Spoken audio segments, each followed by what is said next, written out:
Ариола Доран Полак, вече ме познават доста хора. Първо искам да ви благодаря за големия отзвук, който се получи при предишното ми обращение към нацията.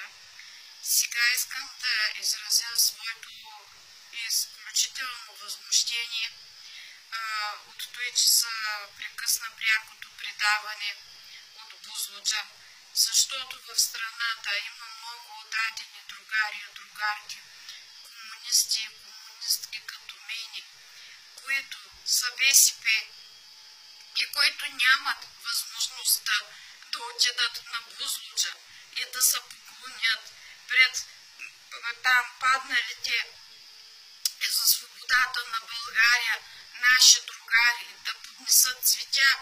И само това им е възможността да го гледат по телевизията и да топтят отдадени с пулса на партията, която толкова с години е правила всичко възможно, за да добруваме.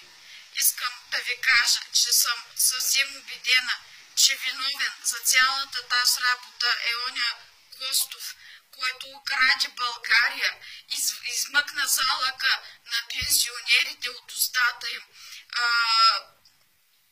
И просто знам, че е той така, усещам го отвътре и съм убедена, че той стои за цялата работа. Другари, нека бъдем силни. Може, колкото си искат да насаботират, може каквото желаят да правят, но ние няма да се предадем. Бузлуджа е нашият храм. Той символизира далечното бъдеще, полетът между звездите, обичта и добротата между човеците. Да бъдем силни, другари. Нека бъдем БСП. Благодаря.